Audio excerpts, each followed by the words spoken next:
believe we are back, and we have Vanessa on the line from Perth Horror Fans. Are you there, Vanessa? Yes, I am. Can you hear me? There we are. Now we have you. Thanks for joining us tonight. It's good to have a little bit of expertise in the conversation, because although I've watched a lot of zombie franchises and movies, it's always good to have someone of your calibre join the conversation. Anyway, while I've got you, Vanessa, sorry for the technical difficulties. You get that with a little bit of live radio at our community station here. And that's also, fine. During the zombie apocalypse, things don't always run to plan. So exactly, living in this post-apocalyptic landscape. So let's just start with basics. What is your favourite zombie movie / franchise sort of TV show? Oh boy. It's a big one, isn't it? Yeah. I like a lot of different zombie movies. One of my top films, I'd have to say, would be Wild Zero. I'm not sure if you've ever heard of that. No, that is actually not one that I came across while I was doing my research. Okay. A little bit. Okay, so Wild Zero is a film. It's a Japanese film that's partially made in China, which is actually extremely controversial for its time. Yeah. It came out in 1999, and it's really ahead of its time, at least as far as the Western world is concerned. It's a film that's about zombies, and it's about aliens, and it's about rock and roll, and it's about love, and it's a pro-transgender film, and it's absolutely wonderful. I think everyone needs to see it. Well, that's an interesting one. I'll have to put that on my list and make sure I check that out, because the more I dig into this genre, the more I find and the deeper it gets. And I thought I was kind of up to date with all the sort of zombie action out there in the world of entertainment, but it goes so much deeper than I imagined. It does. And I could probably easily make a few shows out of this topic. So that's one I'll have to keep up to date with. A basic question, I suppose, is let's talk about the speed of zombies. I think a lot of people go with the traditional Ambler zombie, which is sort of very slow moving and stuff like that. But I'm pretty sure it was video games like Resident Evil and stuff like that that brought in the more faster moving running zombie. What do you think is most likely, and what do you prefer? Ooh, well, I'm not sure about prefer. I tend to like them all. I think there's a lot of fear in both. I think the never-ending shambling zombie. Yep. Oh yeah, absolutely. The never-ending shambling zombie. When you watch those films, you think anyone could outrun them, but they never do, because they just keep on coming. The persistence of them, they're just always there. So, I think that's more The Walking Dead has sort of very slow-moving zombies, and they were sort of very threatening to start with, but as the seasons go on, they sort of needed to bump up the numbers of them. Like, you could get a bit of a fright with just a few slow zombies to start with, but then after you see their sort of lead hero, Rick Grimes, get to the point where he's running into hordes of zombies and mowing them down with his hatchet and stuff, just because they're so slow and he can. I think they need to sort of bump it up until you've got sort of just massive hordes. But I think a lot of the zombie movies these days are leaning more towards the running zombies, just because it creates that sort of instant suspense and instant sort of absolutely adrenaline rush. And I suppose you see in zombie movies a lot of different sort of plans for the post-apocalyptic world. You see some small groups, you see, which I suppose is like of a lot of movies and genres, like The Walking Dead started with like a small group of survivors, Dawn of the Dead and stuff like that. And then you see some sort of lone wolf characters that sort of get through just surviving, not having to worry about anybody else. And then you see the sort of larger communities. Which one of those options do you think would give you the best chance of survival? I really think it depends on your personal situation. And like we see in a lot of zombie movies or any disaster film, is when we're facing the end of the world or potential, we tend to, I think, just do what we can to survive. So if you're in a situation and there's lots of people around and you can work together, then that might be the way to go. I think it depends on where you are at the time, who you're with at the time, and what's going on at the time around you. I think there's also maybe some safety in numbers as well. Like if you're in a big community, then if you do get overrun, you've got other people that might slow the zombies down first. Absolutely, maybe. But that's also you've got to have to outrun the zombies. You've just got to outrun the guy next to you. Yeah, maybe. Or you help the people around you because you don't want to be that asshole that ends up being left behind because no one can stand you anymore. Yeah, I know. There's always that guy in every movie, isn't there, that makes the wrong decision. And you know it when you're watching it. You're like, mate, you're making the wrong decision now. It's going to come back at you. Don't be that guy. Don't be that guy because it never ends well for them. No. And how do you feel about things like zombie animals when the virus sort of goes into sort of cats and dogs and stuff like that? Well, I find that very interesting because when you're looking at nature, that actually exists. That's a real thing with zombies. Yeah, that's interesting. I've actually got that in my notes as well, between sort of wasps and spiders and some fungi that overrun ants as well. Absolutely, but there's also viruses. So you've heard of rabies. Oh, right. That is the ultimate zombie virus. And at the moment in Canada, I have family in Canada, and they've been telling me about these. You'll be walking down the street and you'll see a raccoon just standing there doing nothing, absolutely like a zombie. And when you get close enough to it, they go crazy, and it's a type of rabies, and they just attack. And if you get bitten, that's a really bad thing. So animals having zombie viruses is a real thing. Wow, that's interesting. I could put a tick next to that one then. That's definitely one that I wanted to get a conclusion on tonight, but that's pretty solid scientific proof that it can sort of happen, and there are definitely instances where it already happens, never mind the movies and stuff, but I suppose you do see it a lot, and that's sort of animals, I suppose, getting viruses, and we do have other viruses like the bird flu and stuff that I suppose cross species, so it's definitely possible that viruses and pathogens could potentially species jump. Absolutely. I suppose hopefully not. Hopefully not. Yeah, that's never a scenario that you're hoping for. But yeah, you do get movies like Resident Evil and stuff where they sort of mutate further and they become more. What's your thoughts on that? Is that a possibility? Quite possibly. I suppose when we look at parasites and things, there's wasps that will lay their eggs inside ants' heads, and when the baby is born inside it kind of eats them, gnaws at them away from the inside out, and they almost become symbiotic to each other, which is fascinating and terrifying. And of course, there's funguses and things that do the same thing. They'll actually grow out of the top of their head, and then they'll infect the entire colony. Oh, it's wild. Yeah, I've looked into a few bits and pieces, and yeah, one of them was wasps that with spiders, they'll attack a spider and they will sort of implant its eggs on it as larvae on the spider's skin, and then it will take off, and the spider will think that, oh yeah, all right, and then it will go back to its normal life for about 3 weeks apparently, and then all of a sudden spiders who are normally very particular with the sort of webs they weave, this spider will start weaving a completely different web to what it's ever weaved before, like it's been taken over by something else, and it will basically make a nest for these larvae to hatch in this new nest and then feast on the spider that's been carrying them. So again, one of those symbiotic sort of relationships that doesn't seem to end well, and this sort of really resembles zombie sort of behaviour. There's also other things that I like to look at in zombie movies and stuff like that, and one of them is like, if you get bitten on the hand, can you chop off that arm at the elbow to stop yourself getting infected, or is it too late? Well, I think that would depend on the virus. Some viruses can go through your blood system quite fast and others can't. Is it a virus or is it a type of venom? That's another good question. point. Yeah, absolutely. And you do see that vary from franchise to franchise, sort of how fast people turn and stuff like that.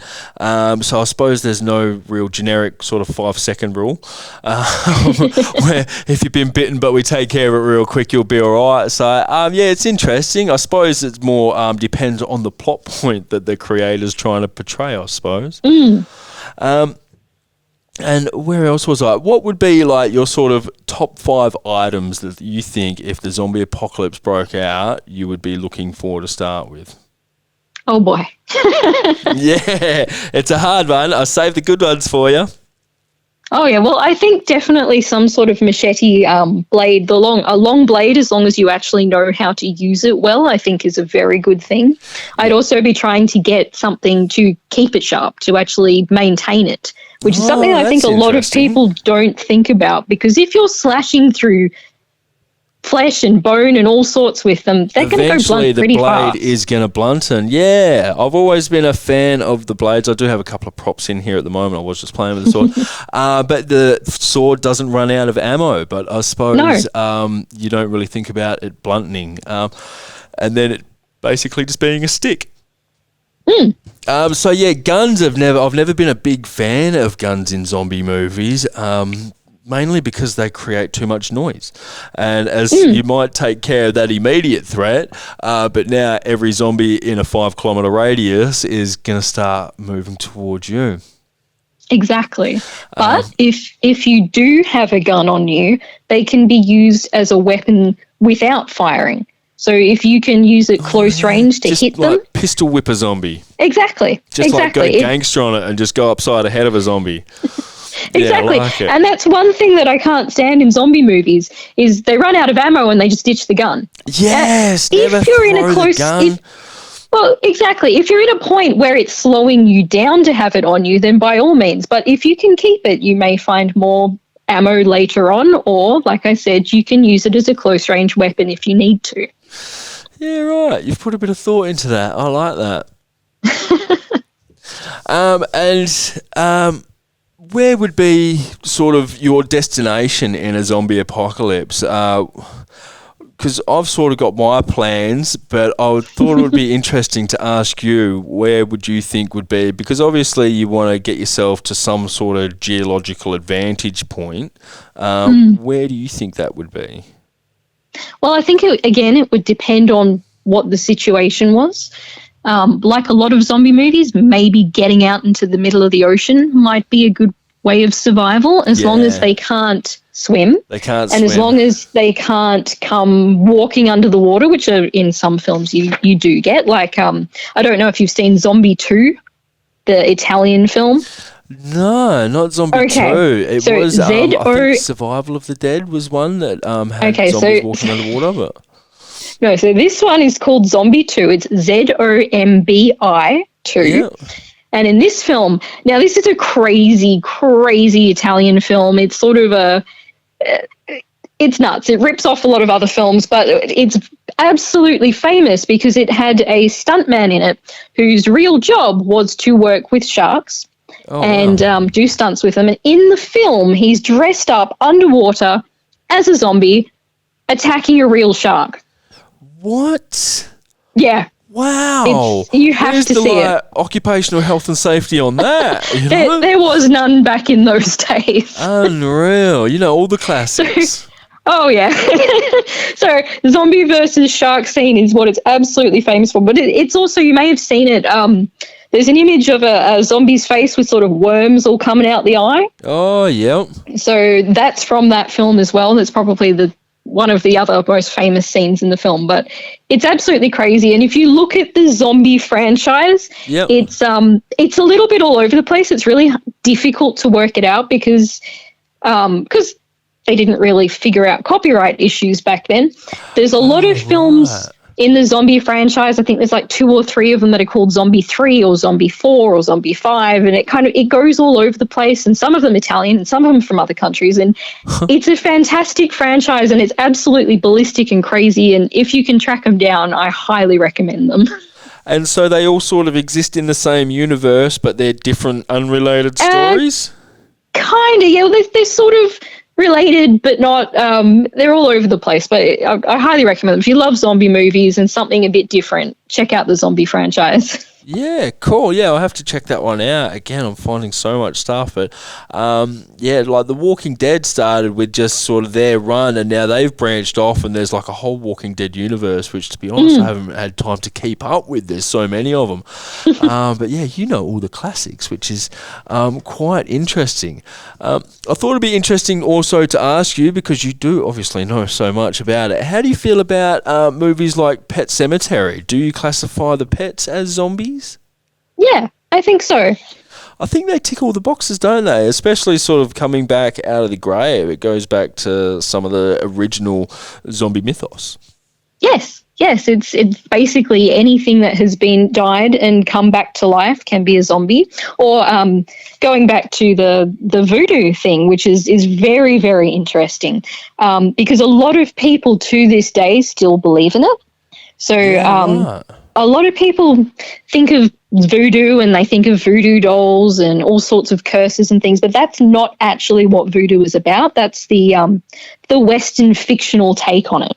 Yep. So voodoo, as you probably have seen in your own research, actually means spirit of God, and it's a time for families to gather together to revel in the spirits. And so the zombification thing, to this day, in some Haitian parts, tribes and things, they actually think of zombification as a form of punishment. Right.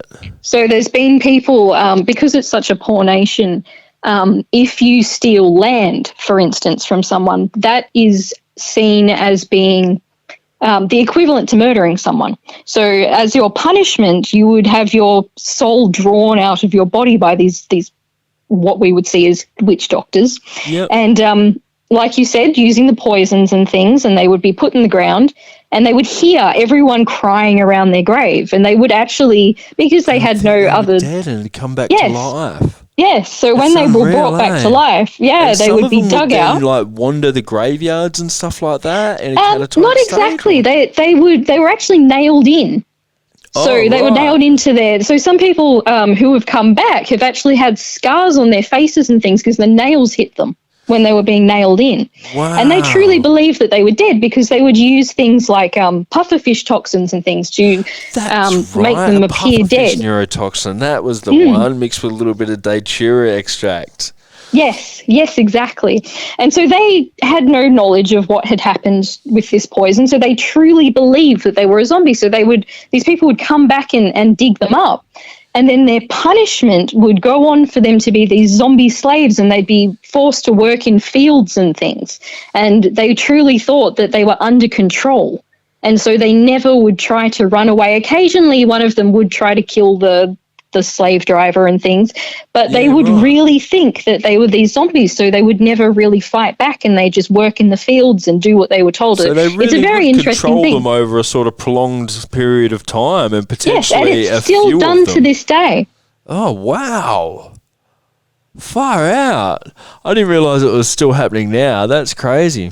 In some small pockets of the country, they still do this voodoo things, and voodoo isn't just about the zombification. Like I said, there's so much more to it. It's a way of being with your spirits and your God, and it's so it could be seen as a form of meditation.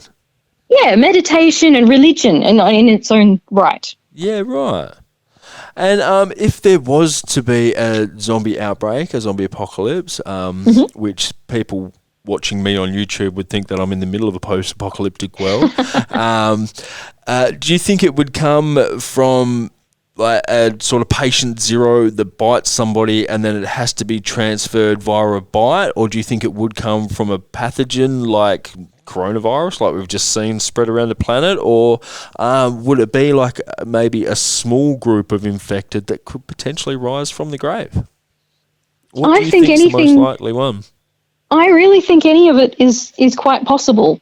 I think that, like I said in nature, rabies is through bites. Yep. That is technically a zombie virus, so that really does exist. I think that it could happen through a virus or disease. I think definitely the drugs thing, which I know you touched on before. If you look back to World War II, they actually used the equivalent of methamphetamines to give to soldiers to inject themselves when they were dying so that they'd continue to fight. So that's a zombie as far as I'm concerned. Right. That's a terrifying zombie. Yeah, someone that's on death's door and is just sort of out of their mind fighting, that sort of ticks the boxes for a zombie. It does.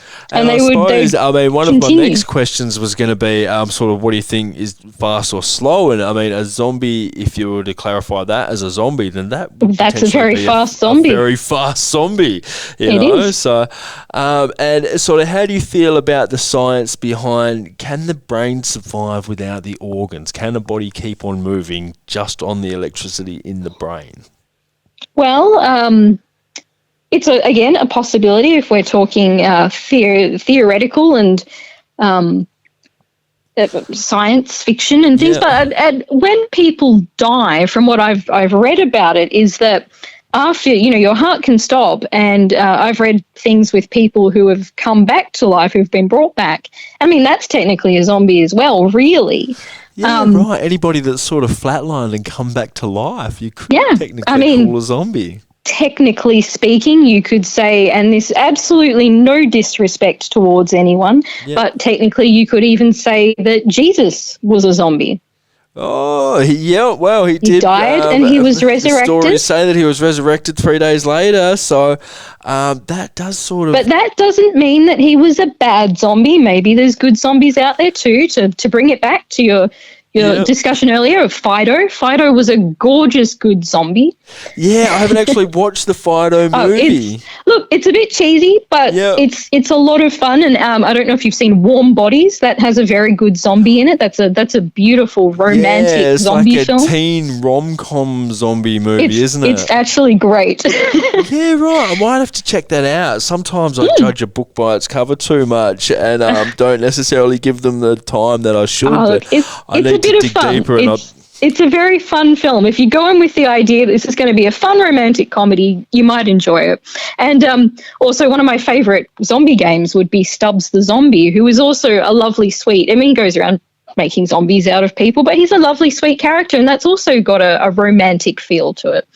Yeah, right. It's like zomcoms or something. Yes, that's an entire subgenre. Yeah, right. I suppose it could work. How do you feel about zombies gaining intelligence and evolving, like you see in some franchises? And some franchises, like I was mentioning before, The Walking Dead stays true to the dumb zombie, but then others gain intelligence. And even George Romero's gained intelligence in his later movies. Oh, I love the evolution of the zombies in his films. They're just fantastic. Yeah. I really like how, and his films are, they're brilliant. They're not just because it's the zombies and the characters and the effects, but a lot of his films actually had an underlying narrative where they were actually talking about politics at the time, and they talk about commercialism, and they talk about, people's just lust to buy things all the time, and he has a lot of things to say. Earlier that zombies aren't just all sort of blood and gore and stuff like that. There's actually a lot of sort of morals and ethics that get written into zombie movie scripts. That's a lot of the horror genre altogether. If you actually look at the genre of horror historically, that they have been leaps and bounds ahead on social commentary than most other genres. Yeah, right. Really sort of making people ask questions in stories where you wouldn't expect them to be. But exactly. Getting people to ask those questions of, would you be someone that will risk yourself to save others, or are you going to be the sort of survivor that will just do whatever it takes? And they also always touch on the fact that governments know about these things, and a lot of the time they don't act quick enough when they know they should, and they put their earnings ahead of the rest of the world, and it's a sad thing. And that does happen in the real world, and it's very interesting things that they talk about. Yeah, absolutely. You see that a lot as a common theme, like they sort of don't want it to affect their polls and stuff like that, and want to sort of cover it up, and that happens in real life, unfortunately. Getting back to the intelligent zombies, I think it's definitely something that is very plausible. Yeah, I think I'm not sure if you've seen The Girl with All the Gifts. Yes. Yeah, I didn't realise that actually came out in like 2016, and they were sort of talking. It was interesting how they were talking about vaccines and stuff for it back then, way before the world that we've lived in the last few years. But they sort of had zombies developing intelligence, but it was like a generational thing, like that was set so far into the zombie apocalypse. And again, that zombie apocalypse came from fungus, just to sort of briefly touch on that, the origin.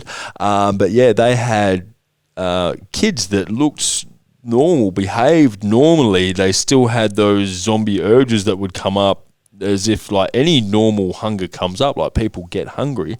But apart from that, they'd sit there and recite poetry and stuff like that. And it was because it was sort of generations of zombies had been through by that point. So, yeah, definitely things that I'm becoming more open to. Before I sort of started doing this, I was a little bit closed off and just sort of kept with a few of the main franchises and stuff. And Ash versus the Evil Dead was one. Fantastic. Yeah, I always sort of put that into the zombie genre and always loved it. Like, this is my boomstick and stuff, you know. Like, I loved that way back in the day. But while I was doing research, I found out that's actually not a zombie sort of franchise because they're deadites, they're demons. They're not actually zombies, sort of true to the word in any sense. So that was one I sort of had to leave out of it. I actually put that in some of the polls because we put up a couple of polls on Facebook, and I think I actually put the Evil Dead up in one of them, and then realised it wasn't meant to be there. But yeah, like you said, I think the survival plan, smartness is definitely a thing. They could definitely, I suppose, evolve. Walking Dead has stayed away from it and kept them pretty stupid. But yeah, it's interesting to see where they can go with that, and it adds another layer to potentially where zombie franchises and movies can go and stuff. I think what you touched on earlier about one of the safest places to be is probably out at sea. That's sort of always been one of my apocalypse plans. Is here where we live in Western Australia, we've obviously got Rottnest just off the coast, so I always thought as soon as a zombie apocalypse breaks out, I'm going to take Rottnest and just sort of set up camp there, wait for the dust to settle, and then maybe move down to the Naval Garden Island Naval Base because surely they've got lots of supplies. So yeah, but again, there have been zombie movies, and I think George Romero's even got to the point where they could walk underwater and potentially swim as well. So it'll keep you safe for a short amount of time, but you always need to be vigilant in the zombie apocalypse. Absolutely. So I might let you go, Vanessa, but just before you do go, I'd like to talk about the Backlot Cinemas. Is that like a drive-in cinema? No, it's a little 50-seater cinema. Oh, right. Oh, cool. That would be a really cool atmosphere. And, it's wonderful. You play a few of the classics I've been reading, like The Invisible Ray, The Monolith Monsters, The Last Man on Earth. Yeah, so The Last Man on Earth is actually a zombie film. Yeah, it's based on a book. Yeah. And as you were speaking of before, I Am Legend is actually the remake. I Am Legend is the remake of The Last Man on Earth. Yes. Oh, right, because that's what he was. He was the last man trying to find a cure for it. Which is the book it was based on was The Last Man on Earth. Yes. Oh, that's cool. I love learning things. So these movies that we've got The Invisible Ray on the 19th of May coming up, and then The Last Man on Earth on the 16th of June. I might have to go and check that one out. Oh, you should definitely come. And then also on the 21st of July, The Abominable Snowman. So yes. That's like a whole nother genre that I could go into, Abominable Snowmen and Yetis and Bigfoot and stuff like that. Oh, you absolutely should. Yeah, for sure. And then there's the Perth Horror Film Festival coming up. What can you tell me about that? Well, we're still taking submissions until the 10th of May. We're looking for short horror and sci-fi films. So if you look us up on Film Freeway, if you've got a short film, the only rule is that it hasn't played in our festival before. Yeah, of course. No matter when it was made, we would love to consider it for the festival. The festival itself will be on August 18th to 20th at the Backlot Perth. Yep. And we would love everyone to come along. We mainly show West Australian-made short films. And what's a short film, like sort of 10 to 15 minutes or? We go up to about 20, 25 maybe for a short film. We're piecing it together at the moment, just seeing what will fit and what will not. So and we are you getting a lot of submissions? Oh, yeah. Oh, right. Excellent. It's good to know that the West Australian film industry is very active. Oh, yes. And this year we have opened up to international. We will have a short section of films, of international films this year, which we're very excited about. And we pair them all with well-known feature films. Oh, right. Beautiful. And are you part of the organisation? Are you privy to Yes, I'm the festival director. Oh, right. So do you get to see the films beforehand as soon as they get submitted? Yes, yep. So we're is there anything you can tell me about maybe I should keep an eye out for? Oh, not yet. We're like I said, we're still taking in submissions and we're still sorting out what we're going to screen. But it's going to be good, I think. There's a lot of strong contenders this year, which is fantastic. Beautiful. But if people go to filmfreeway.com/Perth Horror Film Fest, they'll be able to keep up to date on everything and yes, get tickets and stuff. Oh, that's where you submit your films. So you can follow us on social media to keep up to date with everything. We're on TikTok at Perth Horror Film Fest. Yep. Facebook, you can like us at Perth Horror Fans Events, or you can join the group at Perth Horror Fans, where everyone loves to talk everything horror. That includes things like metal music. We talk about goth things, and we talk about punk and alternative, and just all. It's like a big umbrella. It's a lovely community, and we'd love to have everyone join us. You can follow us on Twitter at Perth Horror Fans, and you can follow us on Instagram at Perth Horror Fans and at Perth Horror Film Festival. Beautiful.